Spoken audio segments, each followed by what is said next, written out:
उद्धव ठाकरेंच्या सरकारच्या काळामध्ये काय काय झालं, रोहित पवारजी जरा एकदा चष्मा लावून बघून घ्या.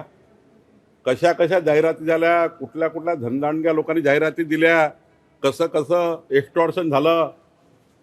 आम्हाला बोलायला लावू नका. देवेंद्र फडणवीसजींच्या प्रेमापोटी एखादी जाहिरात पेपरमध्ये येणे यांचं का पोट दुखतंय? या राज्याला देवदुर्लभ अष्टपैलू कर्तृत्वाचा नेता आमचे मुख्यमंत्री देवेंद्र फडणवीसजी यांच्या प्रेमापोटी खूप प्रेम कमवलं आहे देवेंद्रजींनी.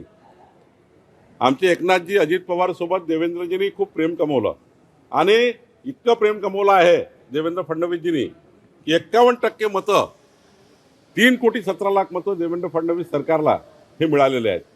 मग प्रेमापोटी एखादी जाहिरात दिली, यांच्या पोटात का गोळा आला?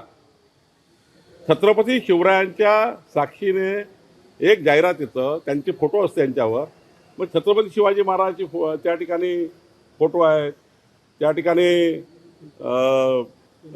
देवेंद्रजी छत्रपती शिवरायाला नतमस्तक होत आहे आणि 14 कोटी जनतेला नतमस्तक होत आहे.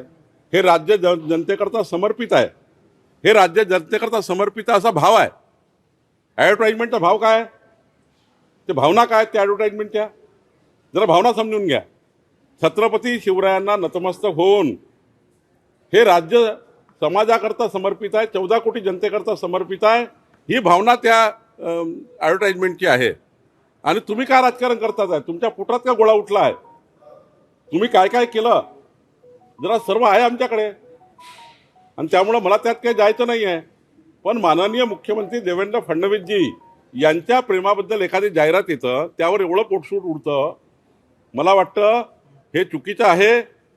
एक नाही 1000 जाहिराती येतील. देवेंद्र फडणवीसजींनी एवढं कमवलं आहे आणि त्यामुळं राज्याकरता देवेंद्र फडणवीसजी एक कर्तृत्वान नेतृत्व आहे. आणि त्यामुळं मला असं वाटतं की या जाहिराती अनेक लोकांनी दिल्या तरी आणि काय गरज आहे? मला वाटतं की नाही नाव टाकलं तर काय, एखाद्या व्यक्तीला वाटतं, एखाद्या व्यक्तीला असं वाटतं माझं प्रेम आहे पण मला दर्शवायचं नाही आहे. म्हणजे देवेंद्रजीवर एखादं प्रेम असेल कुणाचं आणि त्यांनी 14 कोटी जनतेकरता हे राज्य पुढे नेलं आहे. महाराष्ट्र हा विकसित महाराष्ट्र होतो आहे. महाराष्ट्रामध्ये प्रचंड मुंबईपासून नागपूरपर्यंत विकास होतो आहे. अशा प्रेमापोटी काही लोक असे असतात की त्या ठिकाणी नाही देत आपलं नाव. त्याला काय फरक पडतं?